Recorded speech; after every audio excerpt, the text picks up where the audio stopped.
Hello and welcome to Gravitas Plus. I'm the host. Does anyone else feel that life has become one big show? You are your own character and you have an audience too. Your family, friends, colleagues, even strangers, they're all sitting with popcorn watching your life unfold in real time. And this is not about reality TV shows. This is about social media. Every day we put our best foot forward, dress up like we're going to an award show, pose at angles that make us look thinner, happier, more successful.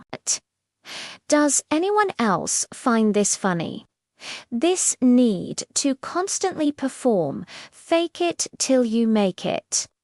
Has social media turned happiness into a performance rather than a feeling? Hello and welcome to this segment. It's me. Have you heard of the term simulacrasis? No, it's not Greek. It means putting on a show or pretending to be something you're not. The Oxford Dictionary word of the year 2022 is goblin mode, a type of behavior which is unapologetically self-indulgent, lazy, slovenly, and prone to mischief. My word of the year would be simulacrasis. We are all guilty of it. This story is about a woman from Australia. She posted a video online. She said she was happy to be alive after surviving cancer. Well, her video went viral. People said she looked staged. They said her forced smile and her perfect skin betrayed her. The lady saw all the memes being made at her expense, and then she posted another video. This time she was crying. Now, people said she was overreacting, faking sadness. Both ways. It's a win-win for the trolls. They got their entertainment, their gossip. The woman deleted her account. How many of you can relate to this story? How many of you have been trolled for smiling too much or crying too much? When did we decide that only sad stories deserve attention? Why does a sob story always get more views, more engagement than a happy one? Can we not celebrate other people's happiness without questioning it? Let me tell you what happened in Italy recently. A woman had posted a picture on social media. She was posing next to her wedding cake. The cake had a picture of the bride and the groom. Guess what happened next? Trolls attacked the baker. They said he had used a picture of someone else for the cake. The poor guy was dragged online. He posted screenshots of his chats with the couple. He showed how he had taken the picture from the couple's phone, but by then it was too late. The trolls had found their new victim. And then this story from Britain. A new mother posted a picture online. She was holding her baby. She was smiling, but her gums were showing. That's because she had just given birth. Any new mother will understand that people told her to smile properly. They said, and I quote, "It's hard to take you seriously when you have no teeth." She was even compared to a cartoon character. These stories may seem funny, but they point to a larger problem. We don't know how to react to other people's happiness. It's okay to question someone's grief, though. When someone is grieving, we say, "Why aren't they moving on?" Or "They're faking it." When someone is happy, we say, "Are they sure they're not faking it?" So what if they are faking it? Is that a crime? There's nothing wrong in wanting to put your best foot forward. We all do it, don't we? We wear makeup, style our hair. We make sure our clothes are perfect. Even our language is perfected. We remove all grammatical errors, all typos. We make sure our posts are free of any slangs because that's what social media has become. It's a performance. You're either acting out an emotion or suppressing it. Happiness is messy. You can't package it and sell it online. It's not a curated collection of moments.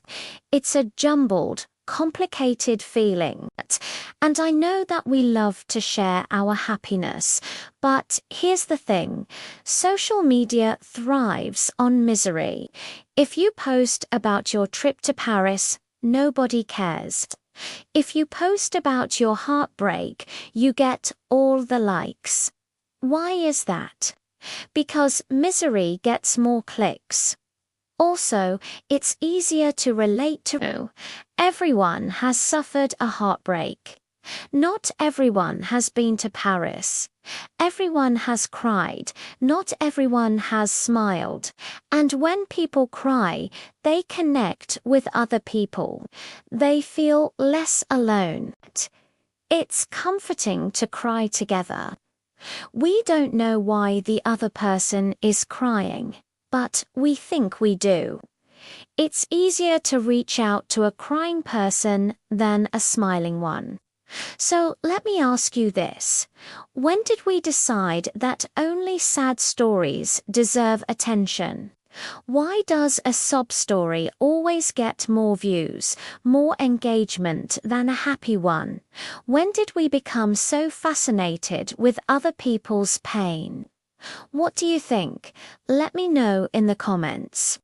And here's another thing I want to talk about. I'll come back to the word goblin mode. We all behave in this manner sometimes, don't we? This unhinged, unfiltered behavior. I was reading an article online. It said social media encourages goblin mode. Social media encourages this kind of behavior. It says users are behaving in a manner that is detrimental to their mental health and also to the society. I agree, we post offensive things, we troll others, we cyberbully. Some of us even resort to violence.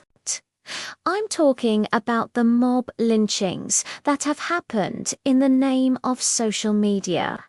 Some of us even hack into somebody's account and then post offensive material, all in the name of some unhinged, unfiltered behavior. I say this with a lot of responsibility because I'm a journalist. I know the power of social media. I know how it can be used to spread hatred, to foment trouble. We've seen it happen in the last few years. I don't want to point fingers at any platform, and here's why I bring this up. Because there is a thin line between unhinged and artistic. There is a thin line between goblin mode and creative expression. And when you erase that line, when you cross that line, you end up hurting others. So I'm glad that we're talking about it. In fact, I'm glad that we're talking about mental health more than ever before. Earlier, it was taboo. Today, we have mental health days. We have distressing apps. We have wellness retreats. We have Instagram pages dedicated to mental health. I'm not dismissing these developments. Of course, it's better to talk about it than not. But sometimes we use these conversations to score brownie points. Sometimes we use mental health to gain clout. The story I want to end with happened in the United Kingdom. A man took his own life. He was in his early 20s. He worked at a popular British tabloid. Last week, his family released a statement.